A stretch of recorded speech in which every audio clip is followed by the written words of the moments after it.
Assalamualaikum warahmatullahi wabarakatuh. Saudara,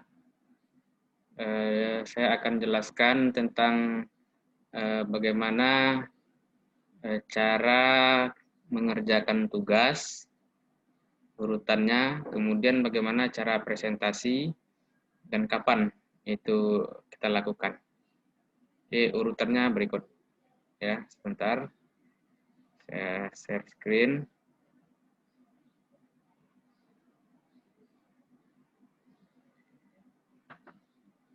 Nah, ini dia. Mulai dari awal.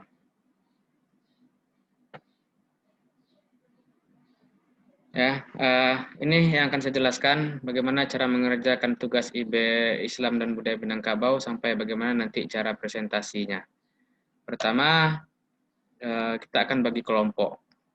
Kelompok kita bagi sesuai dengan topik perkuliahan yang sudah saya kirim di grup. Ya, kan ada beberapa topik. Silakan bagi kelompok sesuai dengan jumlah mahasiswa. Kalau jumlahnya 40, ada 14 kelompok, silakan saja bagi. 40 bagi 14 berapa itu? Nah, hitung saja. Kemudian setelah dibagi kelompok, ini kan sesuai dengan topik pembahasan tadi, lalu topik pembahasan itu dikembangkan. Itu kan masih garis besar atau kisi-kisi materinya saja. Nah, silakan kembangkan. Cari buku referensinya minimal 3 buku referensi, kemudian itulah yang kita jadikan dasar untuk membuat pengembangan topik. Ya, kita tidak usah dalam bentuk makalah dulu, dalam bentuk bahan presentasi PowerPoint. Jadi topik itu dibuat dalam bentuk PowerPoint untuk kepentingan presentasi. Nah, PowerPoint ini sebenarnya adalah skenario atau rencana isi yang akan kita sampaikan dan kita rekam. Ya, cukup dalam format PowerPoint saja. Selesai format PowerPoint, itu kan ada satu kelompok masing-masing punya satu PowerPoint. Jadi bikin PowerPoint-nya diskusi saja. Sampai nanti sudah dianggap fix, sudah matang konsepnya. Nah, baru PowerPoint ini dijadikan oleh masing-masing anggota kelompok untuk merekam. Direkamlah, presentasi lah dengan cara merekam hasil kerja kelompoknya itu sesuai dengan topik pembahasan. Rekam videonya.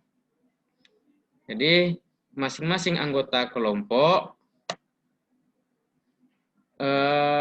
tentu isinya sama. Apa isinya? Yang ada di PowerPoint. Jadi setiap anggota kelompok bikin video dengan topik yang sama, kemudian diupload di YouTube. Ya. Jadi kelompok pembahasan tentang alam Minangkabau, misalnya anggotanya 4. Nah, PowerPoint-nya 1. Nah, lalu setelah direkam, masing-masing merekam sesuai dengan isi PowerPoint itu. Berarti ada 4 rekaman.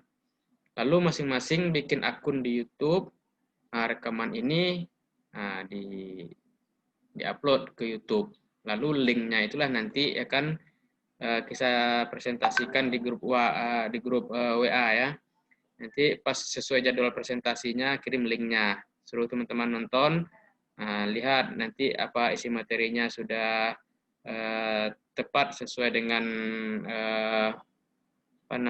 yang ada di topik pembahasan atau belum. Kemudian ada hal-hal yang lain yang perlu didiskusikan, dikritisi ya melalui presentasi di link YouTube itulah nantinya.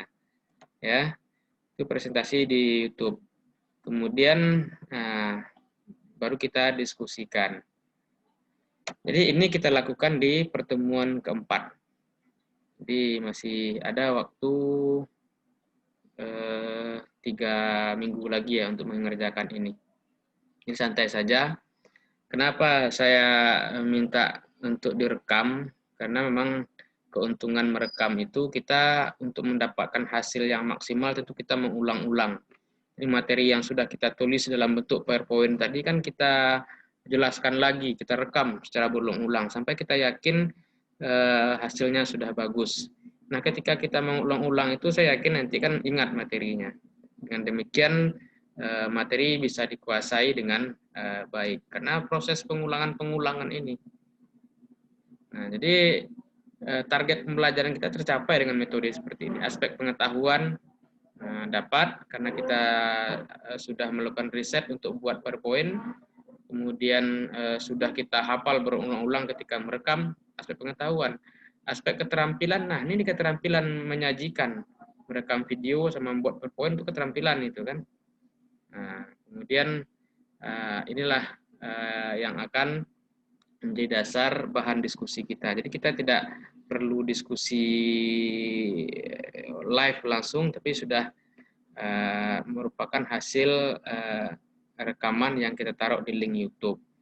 Jadi kenapa ditaruh di link YouTube? Nanti kan kalau kita kirim videonya langsung ke WAG itu ya akan memberatkan perangkat kita ya. Videonya masuk langsung ke perangkat kita, kemudian ketika dia perangkat itu kemungkinan terhapusnya besar. Tapi kalau link kita bisa nanti lihat lagi berulang-ulang. Lalu manfaatnya untuk yang bikin video apa? Ya, disitulah dia bisa melihat bagaimana kemampuannya, kemampuan aspek pengetahuannya, kemampuan menyajikan atau kemampuan berbicaranya, penguasaan materinya, dan segala macamnya bisa dia evaluasi sendiri. Jadi dengan demikian kita harapkan karena pembelajaran ini berpusat kepada mahasiswa, student based learning, jadi mahasiswa bisa menganalisa, oh ternyata materi saya sudah tercapai, ternyata belum. Kemudian dari cara penyajian, oh saya masih kurang, saya masih kesulitan yang menyusun kalimat yang baik untuk menyajikan materi. Nah, itu gunanya. Jadi Anda bisa evaluasi sendiri melalui karya Anda sendiri. Nah, begitu. Ya, kira-kira itulah penjelasannya. Nanti kalau ada yang ragu boleh ditanyakan langsung. Terima kasih. Assalamualaikum warahmatullahi wabarakatuh.